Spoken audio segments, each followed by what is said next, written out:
Oi gente, sejam bem-vindos de volta ao meu canal. Eu voltei, eu passei um tempo longe, mas eu voltei.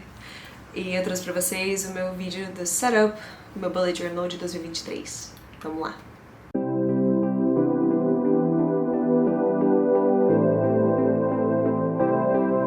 Pro meu Bullet Journal desse ano, eu comprei um Midori triplo e um miolo com o máximo de folhas que eu consegui achar na internet. Eu achei interessante o Midori especificamente porque ele é um caderno multifuncional e é uma capa reutilizável. Então eu achei que pudesse ser interessante. Eu vou deixar todos os itens na descrição, caso vocês queiram dar uma olhada e comprar um igual, talvez pro ano que vem.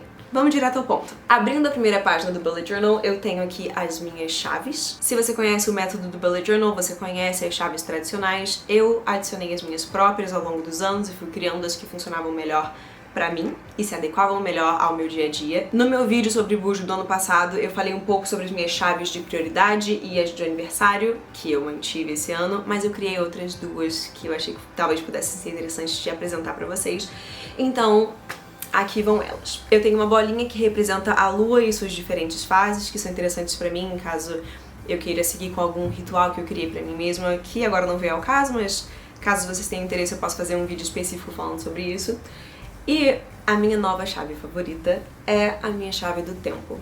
Eu criei essa estrelinha aqui como uma forma de me obrigar a fazer tempo pra mim mesma. Porque o que eu percebi era que eu criava tempo pra absolutamente tudo e todos e o tempo pra mim ia ficando pra trás.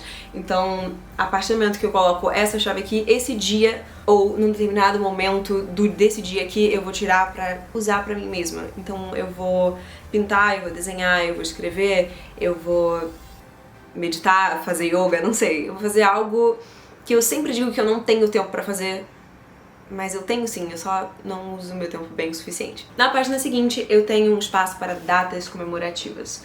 No meu outro bujo, eu coloquei uma página inteira, a disposição foi esquisita e eu acabei não usando. Spoiler, eu já tô no final de 2023, esse vídeo tá um pouco atrasado demais, mas eu também não usei essa página. Por quê? Por que não? Porque fiquei com preguiça de preencher, então eu acabei não usando, então não recomendo que você coloque, mas caso seja interessante pra você, tá aí. Logo abaixo eu coloquei um espaço pra emergências, então aqui eu tenho os meus dados, pra caso realmente haja uma emergência dramática, né? Ou caso eu perca o caderno, né, e a pessoa tenha como entrar em contato comigo e me devolver. Logo em seguida eu tenho uma página só para aniversários, que é uma das minhas páginas favoritas desde que eu parei de usar o Facebook, porque honestamente quem precisa de mais de uma rede social? Duas. Eu certamente não. Então eu parei de usar o Facebook e eu não queria perder essas datas especiais de pessoas que importam pra mim, então eu coloquei tudo aqui e depois eu só vou espalhando mês a mês pra ver o nome da pessoa e falar, tem que dar parabéns pra ela. E eu dou parabéns pra pessoa, né? Eu criei duas páginas inteiras só pra colocar as minhas ideias. Então isso aqui é tipo um lugar pra vomitar coisas. Então, ideias em geral, ideias para o Instagram, ideias para o YouTube. Isso caso você queira criar uma divisão, senão você pode criar só duas páginas. Eu recomendo duas páginas porque um ano é muita coisa. Talvez até mais de duas fosse ser interessante, mas enfim, eu botei só duas e foi suficiente. Como eu mencionei no início do vídeo, eu disse que eu escolhi um miolo com o máximo de folhas possíveis. E por que isso? Porque eu percebi nos meus outros bujos que eu tinha páginas limitadas. Ou tipo, com o número exato, específico pra tipo assim, um ano começar e acabar do jeito que eu compus o bullet. Só que é algo que não me agradou muito. Eu gosto de ter espaço pra rabiscar e criar rascunhos e depois se eu quiser revisitar esse rascunho ele vai estar num lugar só. Então eu deixei algumas folhas extras no final do bujo e algumas no início do bujo, porque eu sinto que às vezes eu vou criando coisas ao longo do ano e eu gostaria que essas coisas estivessem fácil de revisitar e não só tipo jogadas num rascunho qualquer.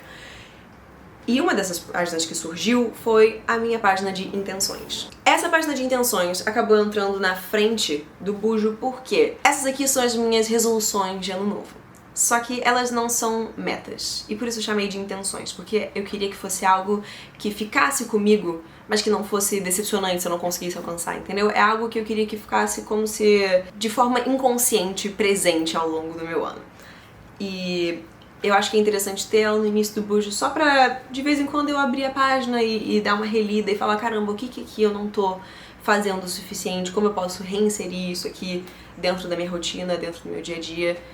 E eu tenho gostado, é interessante ver. E tem coisas que eu já desisti, que não são mais do meu interesse, outras que eu adicionei ao longo do ano. E, como eu falei, não são metas especificamente, são só coisas pra ter em mente.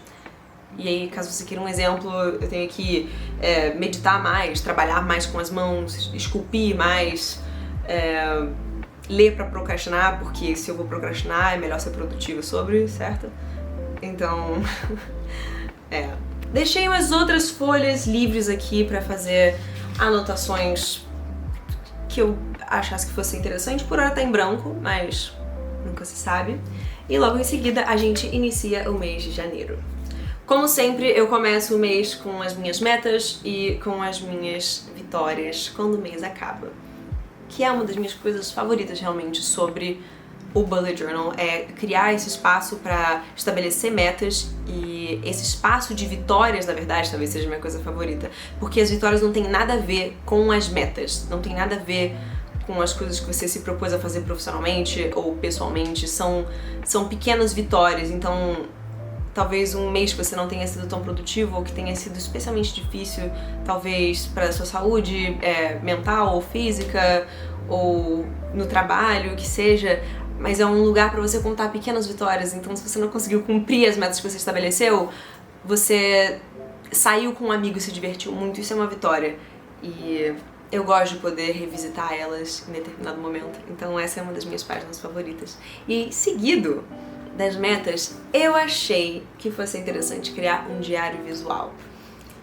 Isso aqui são pequenos recortes de coisas físicas que eu consigo achar durante acontecimentos legais do meu mês, em que eu colo na primeira página do mês. E eu não vou entrar muito em detalhe nessa aqui porque são coisas um pouco pessoais, mas aqui, por exemplo, eu tenho um adesivo de um vinho que eu tomei numa ocasião específica, uma peça que eu fui assistir. Então tudo isso, especialmente agora olhando o restante dos meses que já se passaram, é interessante ter algo palpável para se lembrar das coisas que se passaram naquele mês. É quase como voltar no tempo. E eu achei que fosse bonito, assim, e me dá vontade de abrir o bujo, porque às vezes eu sinto que quando é uma coisa só, de trabalho, coisa séria, eu fico um pouco tipo, eu quero evitar olhar pra isso agora porque dói, porque eu vou ter que fazer coisas que eu não quero fazer. Mas olhar pra isso aqui me dá um pouco de força e eu falo, olha só, todas as coisas que eu fiz, que legal. E não sei, é uma motivação a mais pra eu ter que abrir e fazer coisas. Então, não sei se te serve, mas logo em seguida, eu tenho à disposição de segunda a domingo da primeira semana de janeiro, junto com os horários de 7 às 9, porque eu sinto que é mais ou menos o horário produtivo que a maior parte das pessoas leva. Não que eu acorde 7 horas, mas eu tento. E algo que eu percebi que me ajudou muito esse ano foi criar uma linha para determinar o horário que uma tarefa leva. Eu vou explicar. Várias vezes já me peguei pensando quanto tempo demoraria para concluir uma tarefa, ou até mesmo quanto tempo demoraria para eu chegar até um compromisso. Então eu faço uma linha, digamos, das 8 horas até as 12 horas, e eu sei que esse é o tempo que eu vou demorar para chegar no meu compromisso, fazer o meu compromisso e depois voltar para casa. Dessa forma eu consigo organizar o meu dia, levando em consideração o tempo de locomoção e o tempo que a tarefa leva. Que é uma dificuldade particular minha, não sei se é assim pra todo mundo, pelo que eu observo não, mas se for pra você, talvez isso seja útil. Eu tenho gostado bastante. Aqui em cima nesse espaço, entre o dia da semana e os horários, eu vou colocar as minhas tarefas, as minhas prioridades, as fases da lua, os aniversários, as datas comemorativas, enfim, o que quer que seja, vai ficar tudo aqui, dia após dia, e dessa forma eu posso ir checando e, enfim, evoluindo com as minhas tarefas. Pensando aqui, me digam nos comentários se vocês acharem interessante um vídeo explicando como usar o Bullet Journal, porque eu sinto que muita gente aqui tá sempre procurando como começar um ou como fazer um, mas talvez alguns de vocês estejam um pouco confusos como o sistema funciona, então me contam nos comentários se vocês querem um vídeo assim também, e aproveita e não deixa de se inscrever no canal e deixa a curtida também. Obrigada. Meias últimas considerações. Eu já comecei esse Bullet Journal errando tudo, errei meu nome lá na frente, errei a coisa toda. Não deixe de usar leak paper. Se você tiver que errar, erre, refaz tudo. Não precisa ser perfeito, precisa funcionar pra você. Eu disse isso e vou repetir quantas vezes forem necessárias. Qualquer tipo de ajuste que você sentir que você precisa fazer pra fazer o seu bullet journal ser mais simples ou funcionar melhor pra você, faça. Eu criei esses adesivos aqui pra indicar o início de cada um dos meses e poder só abrir o mês na hora que eu quero e me organizar com mais antecedência, e foi uma das melhores coisas que eu fiz. Eu também coloquei essa fitinha aqui porque o miolo original não vinha com nada e eu precisava de alguma coisa pra marcar a página pra não ter que ficar procurando toda vez que eu abrisse. E esses aqui são só pequenos ajustes que eu consegui pensar, mas toda a graça do bullet journal é ele ser exatamente o que você precisa que ele seja. Então, seja criativo, inventa as coisas que você precisa, se escuta a sua própria rotina, entenda quais são as suas necessidades e vai atrás delas e adapta o seu caderno pra te servir melhor. Essas aqui são as minhas próprias e são as sugestões que eu te faria pra fazer se você tá buscando uma coisa mais minimalista, que eu imagino que seja a razão pela qual você clicou no meu vídeo, porque pode ser um pouco ameaçador de início, porque as pessoas costumam fazer do bullet um espetáculo, então vai ter lettering, vai ter desenho, vai ter coisas muito extravagantes que honestamente me afastam um pouco, porque eu sinto que é mais um trabalho e eu preciso que a minha vida seja um pouco mais simples. Então, se você está buscando alguma coisa para simplificar sua vida, eu espero que eu tenha te ajudado. Obrigada por assistir até o final. Não deixe de curtir o vídeo e se inscrever no canal, por favor. Isso me ajuda bastante a continuar trazendo conteúdo para vocês. E eu vejo vocês no próximo vídeo. Tchau!